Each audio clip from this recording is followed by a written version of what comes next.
Us at this Bringing the Zoo to You here at Brookfield Zoo.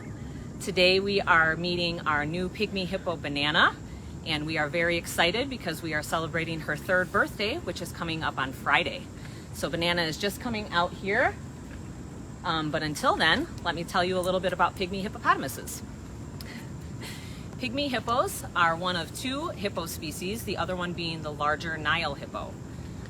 Once she comes out, you'll see the big difference between her and the large Nile hippo. She is much smaller, weighing only up to about 600 pounds. They are also a more terrestrial hippo, which means that they live mainly on land. You can find them by some marshes and streams. Here she comes. But they, like I said, are more terrestrial than the larger Nile hippo. Both hippo species come from Africa. And so some of the differences you'll notice, because she's more terrestrial, is her eyes are not up on top of her head. They're more on the sides. Her nose does close underwater, just like the larger Nile hippo, and her feet are a little less webbed. She really likes that bush. I know, it's a good hiding spot. The Pygmy hippo is more endangered than the larger Nile hippo, with less than 3,000 living in the wild. And this is because the forests are being cut and burned, rivers are polluted by humans, and they're hunted for their meat.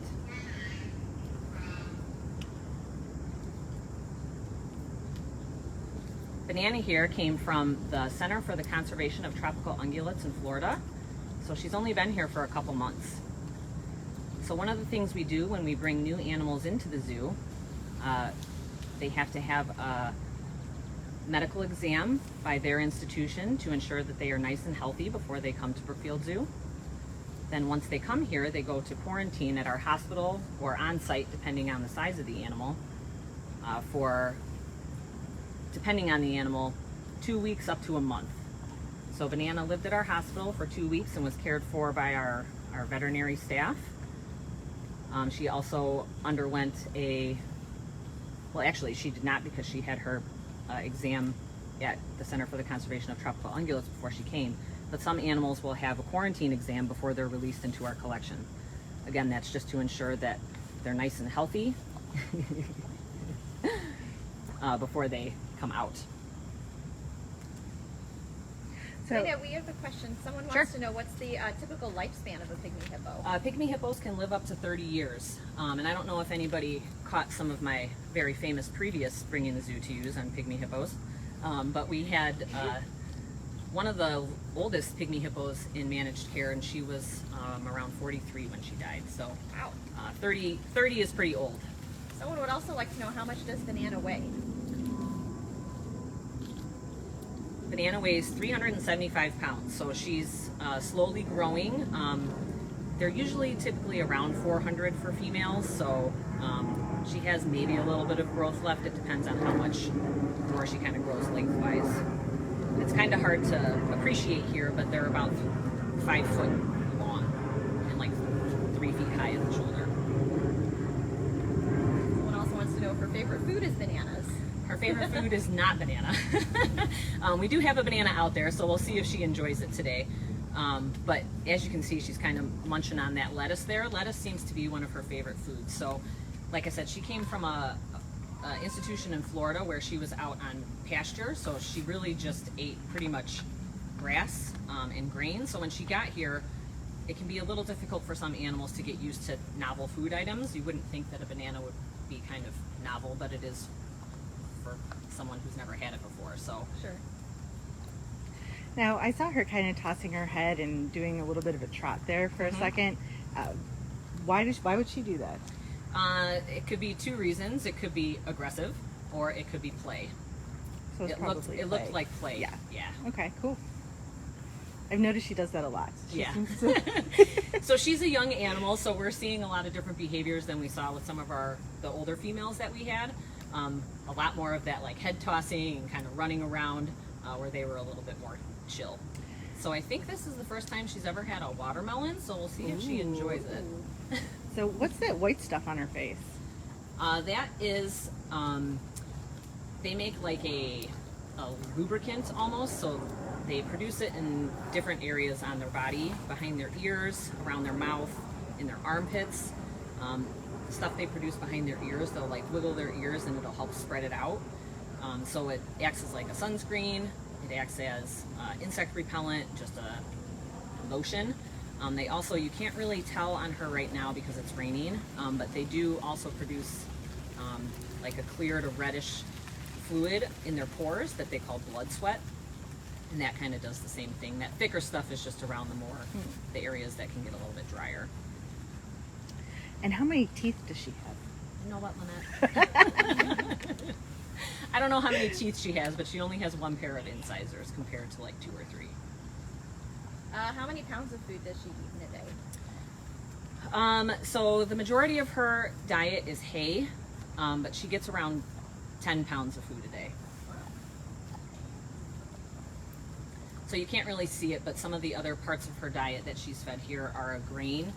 So a lot of our ungulate animals, meaning the hoofed animals, get fed like a horse grain, basically. So that has the main nutrients of her diet, and then she gets different lettuces every day. So today it looks like it's just green leaf lettuce.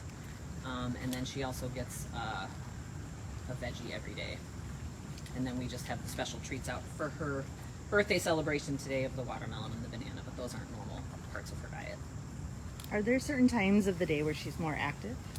So Banana's new, so she's still getting used to her outdoor enclosure especially. She still seems to be a little bit more comfortable indoors. So again, part of bringing a new animal into the zoo, we just do things at their pace to make sure that they're comfortable. So when she came over to the Pachyderm building from the hospital, we kept her indoors for a week or two just to make sure that she was settling in okay, getting used to being close to people, used to our routines of you have to go into this area so that we can clean the other area because we don't go in the same space as Banana because she is considered a dangerous animal. And then once we felt like she was comfortable in there and we had gotten a weight on her to make sure that she was nice and healthy still, then we gave her access to outdoors. So we're still in the stages of getting her used to shifting in and out. So she's active mainly at the beginning of the day and the end of the day, but you'll see her active throughout just depending on what may be going on that day. Are they solitary animals? They are solitary, yeah, so that's another big difference between them and the Nile hippo. The Nile hippo lives in groups, and the Pygmy hippo will really only come together for breeding, and then you'll see moms and babies together.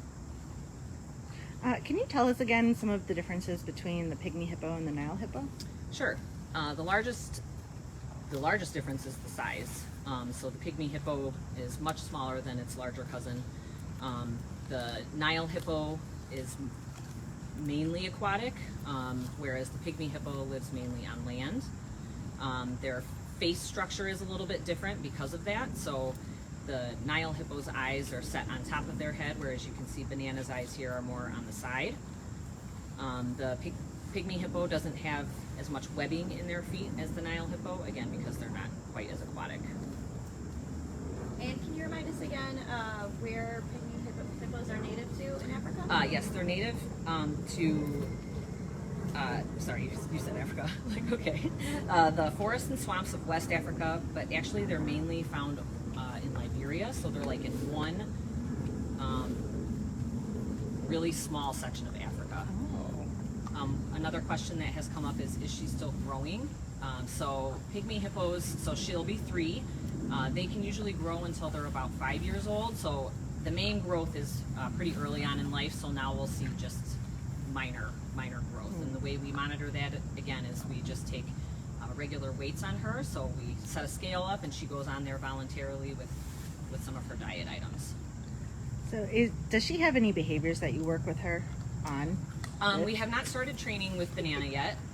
Again, she just got here in May, so we're just getting her used to the routine of her day-to-day work. So she came, again, from a place where they didn't work quite as closely with the animals because they're more out in a pasture. So we're just getting her used to being around us. We are working on tossing her food so that she sees us as positive people in her environment, and we do hope to work towards getting maybe some tactile in where we can touch her and maybe touch her feet and check the health of her feet. Mm-hmm. How long do the babies typically stay with the mom? That's a good question that I do not know off the top of my head. Well, less than 3 years. Less than 3 years, yes. So for most ungulates, animals will disperse when they wean. If I had to guess, it'd be around a year. I had a question and I completely forgot it. I'm so sorry. Okay. I'll forgive you. Can you Let talk me see if I can a little find bit it. about her personality?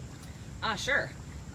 We have been very pleasantly surprised by Banana. We thought that maybe she'd be a little standoffish because she didn't have to interact with humans very much in Florida, but she has really seemed to hone in on us and seems to like to interact with us. So again, back to Lynette's question, we're excited to start training her and see what she's going to be capable of. I remember what I was going to ask, because we've had geriatric pygmy hippos for Yes. so long. Yeah.